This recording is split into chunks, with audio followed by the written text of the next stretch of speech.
Good morning and welcome to Sew Like a Pro.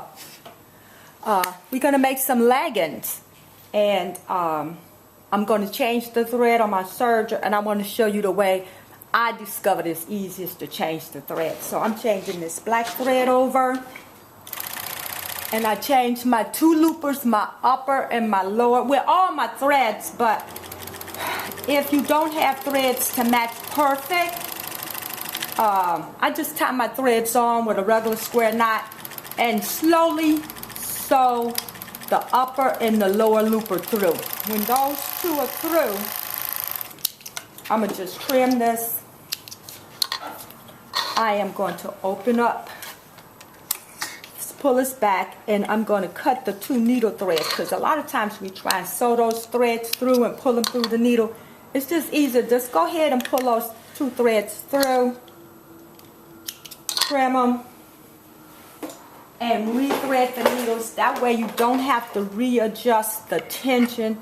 A lot of times, and I'm going to just pull it so to pull the threads through the needle. A lot of times we dial all the tensions down. I used to do that, and then I had to reset them. But if they already set up perfect and give you that perfect stitch, then I suggest just rethread the needles. So once I thread the one and thread the other and put the foot back in place, same thing with your home serger, put this back in place, then everything is set up and it's good to go. Look, perfect. It's good to go. Beautiful stitches as before. Now I cut my elastic to the waist measurement, and then I take the elastic, and so whatever your waist measurement is, and then overlap it 1 inch, which is going to make it 2 inches smaller, because you're going to lose some of the elasticity when you stretch it and sew it onto the waist of your leggings. So here I take this and stitch it in a square. It's stitched in a square so it can't move, and then I divide it into quarters. So I take this and put a pin here to mark it, or you can mark it with a pencil, whichever way you want to do it. And then I take it and fold it in half and pin it. And then I take those two and put them on top of each other and pin it and pin it. And then it's lined up in quarters. It's evenly divided around the body, so that when you sew it on, you won't have great elastic in one spot and lesser in another spot. So here, my leggings have no side seams.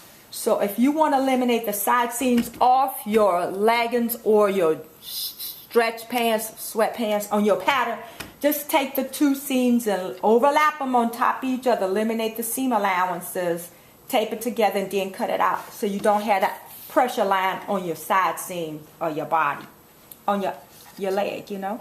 So I want to take these two and put them together, and we only serging 1/4 inch seam allowance, which means I'm not taking anything off, because this stitch on this machine is 1/4 inch. So I'm going to line it up at the top and the bottom, match them up, make sure they line up well, and line them up at my bottom.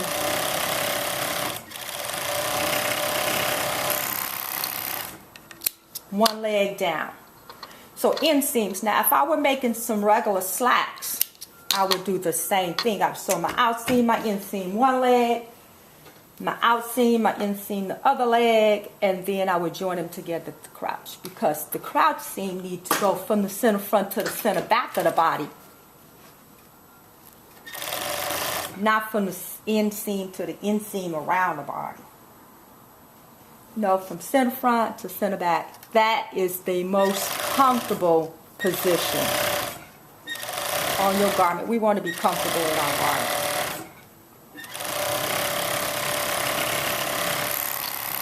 So I want to take one leg, trim the thread so you don't end up with this tail in the crotch. Nasty. That little string dangling there. Oh. So we're going to take the one leg and flip it out. And we want to take it and line it up and stuff it inside the other. We want to match these up.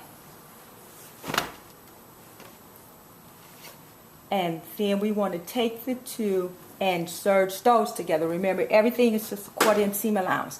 If anything get cut off, it's just cleaning up very little bit. So if I take these two seams and make one go front and one go back, you know, that's fine. So it can easily stay lined up at my center, those seams together in my crotch area. It's no like lump. You know what I mean. You girls know. Comfort first. And these, I really don't even press them. It's up to you. This comfort clothes. And you know, they look kind of like comfortable. So now I want to take these and flip them right side out. I want to take and line these together, and I want to establish a little notch right here. Not too much.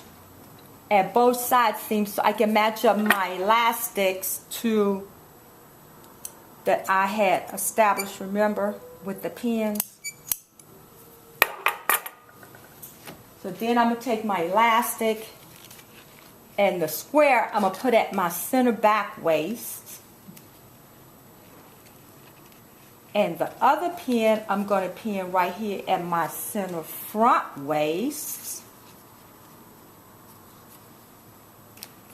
Pin it just underneath the elastic like that.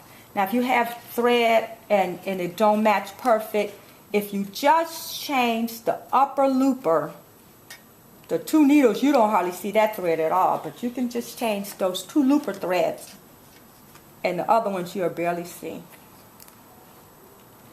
So if you don't have 4 spools that match perfect. And of course you can put the elastic on with 3 threads.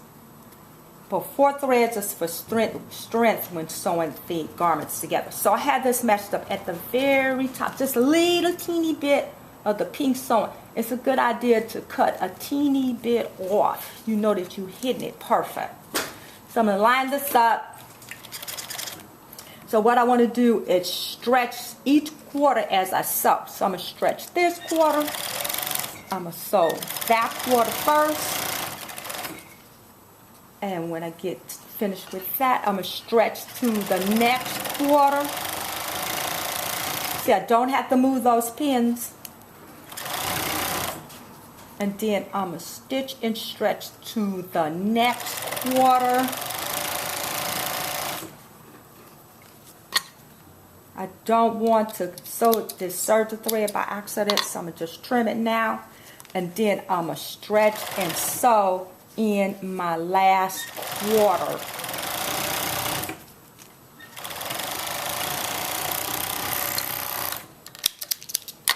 Remove my pins.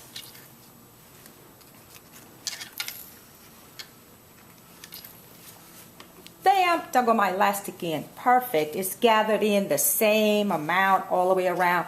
Then I would take these, and I have a cover stitch, but you might like to use twin needles. I would take this and fold it down and pin it up and match my center fronts, match my center backs. You can either zigzag this on your machine, on your regular sewing machine.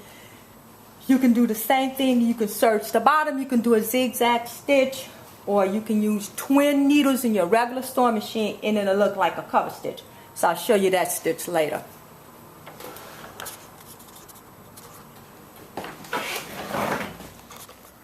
Okay, our last step is to top stitch our elastic on. I'm using this machine. It's called a cover stitch, and I'm not sure if I told you, you want to make sure that you are using ballpoint needles, because when you sewing your knits, if you don't use a ballpoint needle, you're going to end up with holes in your garment. So if you use a twin needle in your regular sewing machine, the bobbin itself is going to pull the stitch back and forth like a zigzag, and it's going to look just like this cover stitch. So you're going to have to take it and pull the fabric right over and then look underneath. You're sewing on the top of the garment. You want to find the place where you're going to stitch right close to the edge of the elastic. So I'm going to take the elastic and stitch it in pull it in my quarters so that I can get my really nice stitch. So I want to take it and pull it in my quarters. I'm pulling this down so I know it's laying nice and flat. And I'm going to give my ease all the way across my garment. I stretch just the amount I need. See, I match the seam right on top of that seam. I'm making sure everything stay lined up in its correct place. I know this thread matches perfect, and that's what you always want to do with your garment, unless you're trying to make sure that it's some type of contrast. But we want to take these, line them up. That seam is lined up on top. I have a line. If you need a guide sometime, I put a piece of tape on the machine, a marker line, so I have my guide. So I can take that, or you can use those little magnet things, all kind of things to use. But this is easy, because when you put the tape down, when you're done, you can just pull it up. No damage. So you can see how it's looking, the cover stitch. It's the professional way to finish, but you'll get the exact same effect with twin needles, ballpoint needles. This is all still just regular serger thread to match. And then